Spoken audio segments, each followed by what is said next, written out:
Class 7 good morning बाबू। और देखो तुम लोग का चैप्टर है ये 2 न्यू किंग्स एंड किंगडम्स के बारे में। तो प्रीवियस क्लासेस में हम लोग इस पर बहुत बार टेक्स्ट बुक रीडिंग कर चुके हैं।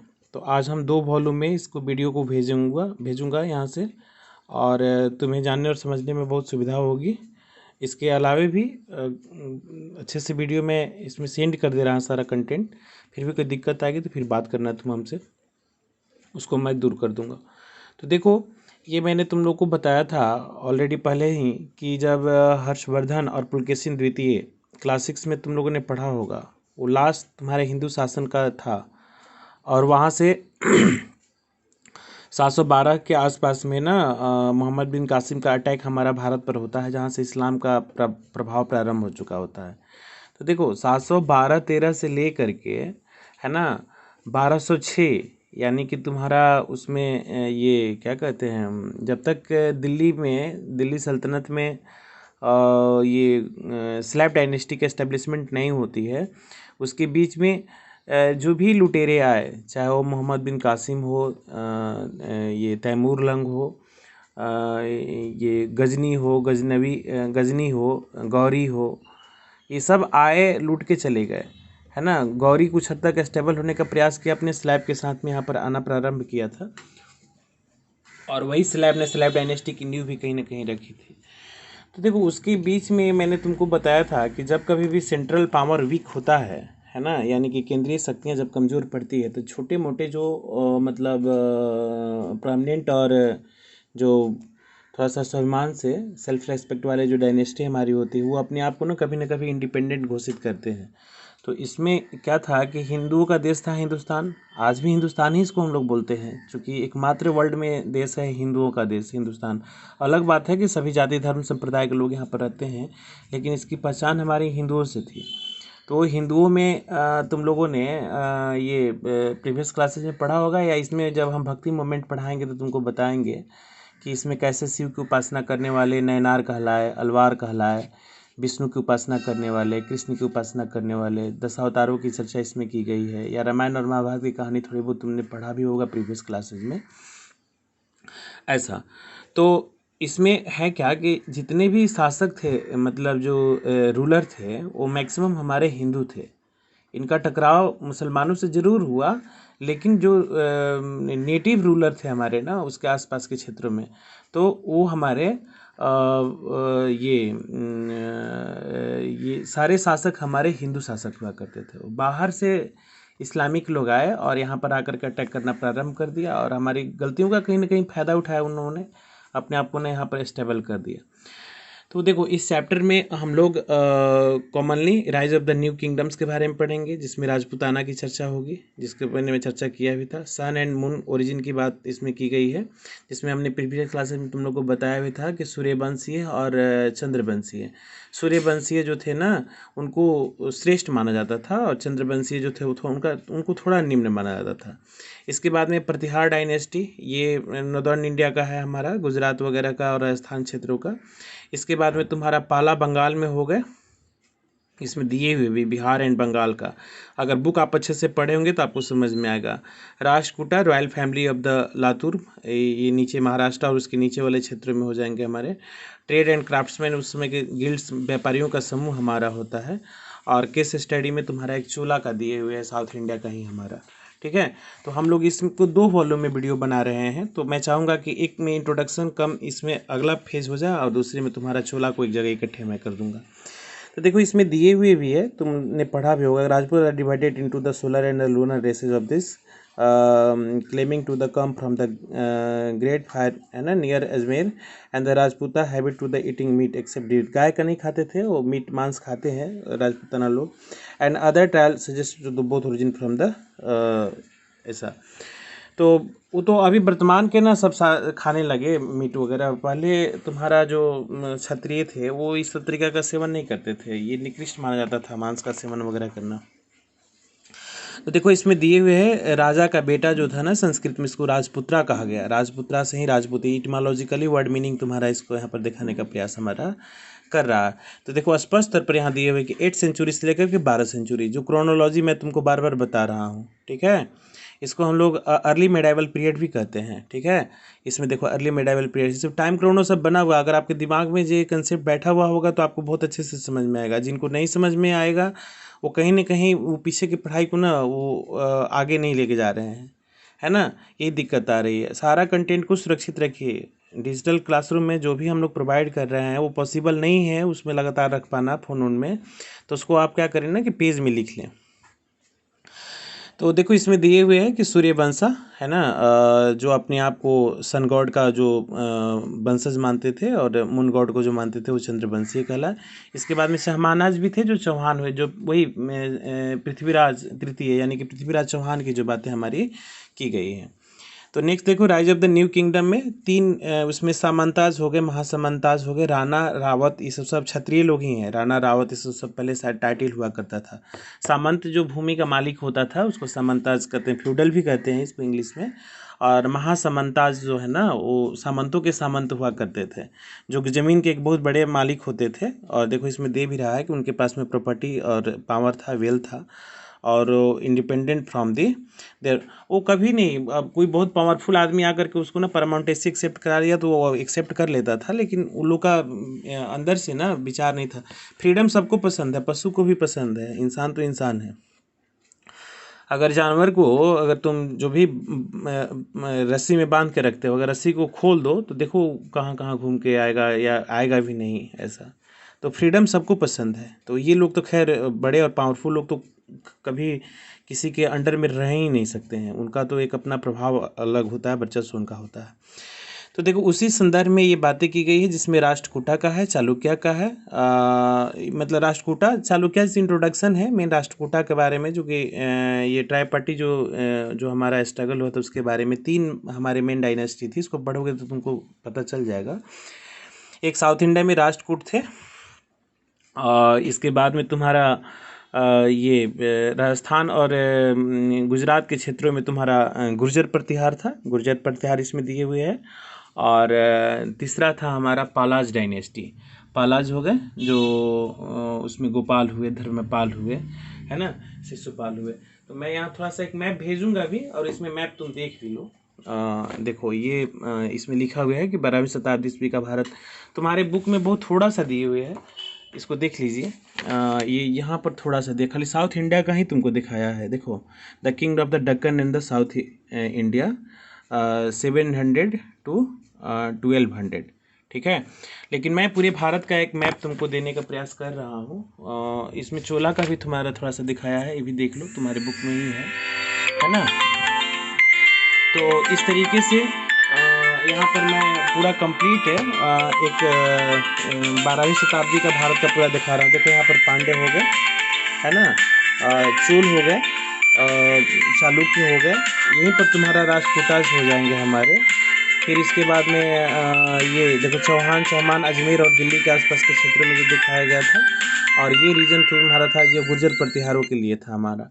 इसके बाद में पालाज हो गए, जो सेना पालाज, ये बंगाल के जो थे, बिहार तक इनका प्रभाव था हमारा। और ये रीजन तुम्हारा कनौज का क्षेत्र हुआ करता था, जहाँ पर इसकी मतलब इसके लिए जो झगड़े हुआ करते थे हमारे तीनों के बीच में, क्योंकि उस समय कनौज जो था ना एक प्रसिद्ध नगर था हमारा उद्योग व्यवसाय व्यापार का। तो राष्ट्रकूटाज में दक्कन क्षेत्रों में जो था हमारा, उनको एस्टेब्लिशमेंट करने के लिए, चूँकि चालुक्य के ही एक हमारे सहयोगी थे दंती दुर्गा, उसको पढ़ोगे तो तुम देखोगे पता चल जाएगा तुम्हारा। और इसी ने founder of the kingdom and उसके बाद में उसके शासक हमारे हुए कीर्तिवर्मन। और ये उसने एक खास प्रकार का सेक्रीफाइसेस किया था, रिचुअल्स का, हिरण्यगर्भ का, जिसको रीबर्थ कहा जाता है।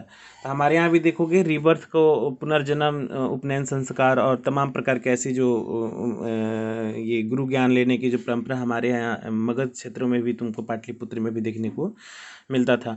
अलग बात था कि उसमें ब्राह्मण धर्म के अलावे जैन और बुद्धों का भी हमारा प्रभाव था, उसमें भी रीबर्थ की बात, चूँकि जो भी हमारे ऐसे फिलोसफर आए, चाहे बुद्ध हो, महावीर हो, या हिंदू धर्मों में भी रीबर्थ की बात की गई है कि एक जन्म तुम्हारा होता है माँ के गर्भ से, और दूसरा हम लोग जन्म देते हैं, मतलब तुम्हें जीवन से परिचय कराते हैं, संस्कार भरते हैं, तुम्हें ज्ञान का उद्भव कराते हैं। जब ज्ञान का उदय तुम्हारे अंदर में हो जाता है तो तुमको एक नया जन्म मिलता है।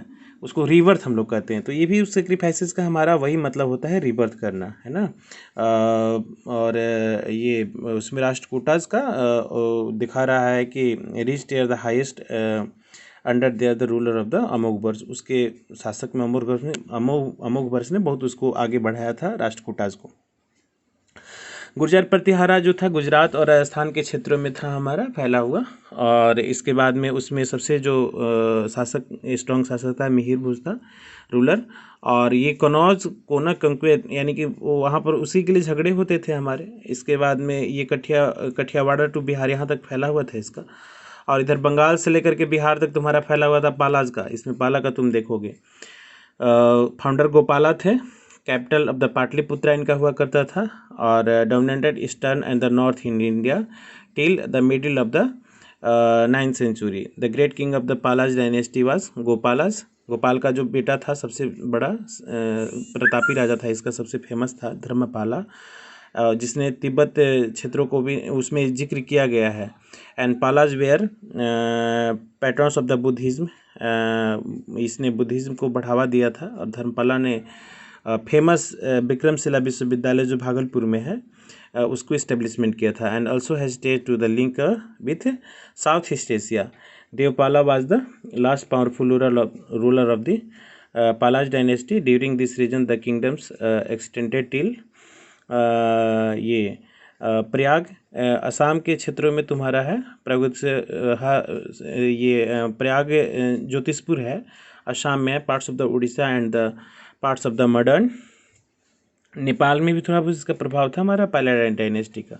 अब ये संघर्ष मैं बार बार तुमको बता भी रहा हूँ, इसको त्रिकोणीय मुकाबला कहा गया। ये कनौज जो था was an important region to the strategically located on the banks of the river Ganga in Uttar Pradesh, and the kingdoms of other from Kannauj. A struggle for the Kannauj was termed as the tripartite struggles, as their kingdoms was involved in the fought for the more than the 2 centuries from इतना to इतना।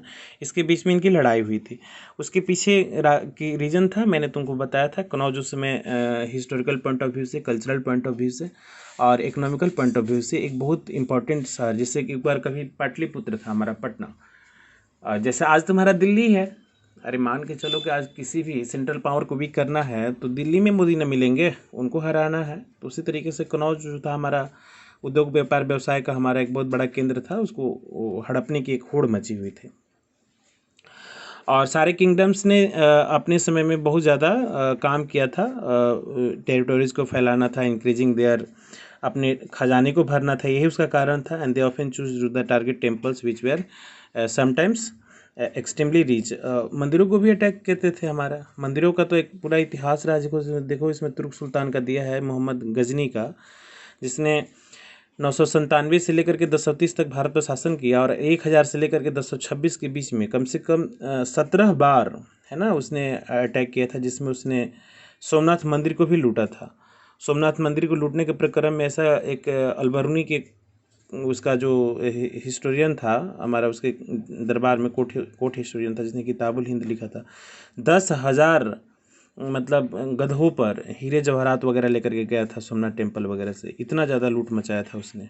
तो ये लुटेरे थे जो भारत आते भी थे हमारे। Another important kingdoms which included to the warfare during the enhancing their influences were that of the Chahamanas, later known as the Chauhan. जो ये सब झगड़े हो रहे थे गुर्जर प्रतिहार का, राष्ट्रकूटाज का या तुम्हारा ये पालाज का, उसके अलावा चौहान भी थे हमारे जो अजमेर के क्षेत्रों में, यहाँ देखो तुम इसमें देख भी सकते हो, इसमें दिए हुए हैं चौहान हो गए अजमेर और दिल्ली के क्षेत्रों में। इसका मैं मैप भेज दूंगा अलग से, तुम इसको स्टडी कर लेना बढ़िया से। तो ये भी अपना जो था ना प्रभाव दिखाने के लिए उत्सुक था और ये भी अपना काम कर रहे थे। और इसमें सबसे फेमस राजा हमारे हुए पृथ्वीराज थर्ड, जो 1168 से लेकर 1192 के बीच में ने शासन किए थे। और इनकी मिलिट्री अचीवमेंट काफ़ी अच्छी थी। इनके दरबारी थे पृथ्वीराज चौहान के चंद्र बरदाई, जिन्होंने पृथ्वीराज रासो लिखा था। जब क्लास चैप्टर 1 तुम पढ़ रहे थे तो सारा कुछ कहानी तुमको ये बताया गया था, ठीक है, जिसमें बताया गया था उनके साथ 2 फेमस लड़ाइयाँ हुई थी। गौरी के साथ, मोहम्मद गौरी के साथ में, एक 1191 में तराइन का पहला, जिसमें पृथ्वीराज चौहान ने मोहम्मद गौरी को हराया था।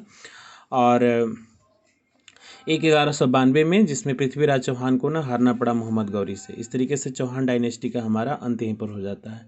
ठीक है, तो ये बेसिक अर्ली मेडाइवल पीरियड में 3 4 5 डायनेस्टी का जो मैंने नाम दिया। साउथ इंडिया में न केवल राष्ट्रकूटास बल्कि चालुक्यास भी थे हमारे। लेकिन चालुक्य का पुलकेशिन द्वितीय और हर्षवर्धन की कहानी तुम लोग क्लास 6 में पढ़ चुके होंगे, जो टीचर पढ़ाए होंगे तुमको उन्होंने बताए होंगे। क्योंकि देखो, इतिहास का एक को रिलेटेड स्टडी भी करना बहुत ज़रूरी होता है।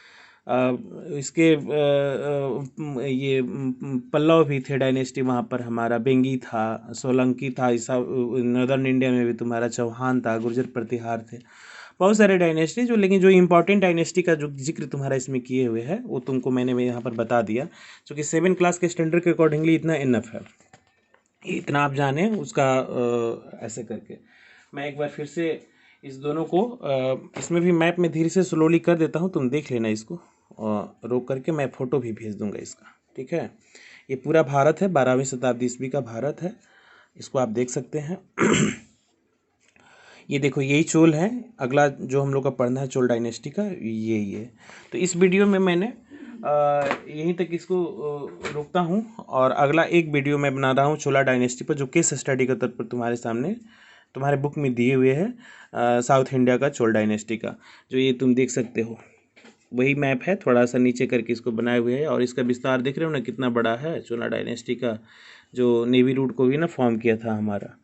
ठीक है, तो इसका मैं अगले वीडियो में बना करके तुम लोग को सेंड कर रहा हूँ। इस वीडियो में इतना ही बाबू। ठीक है, चलो, ओके।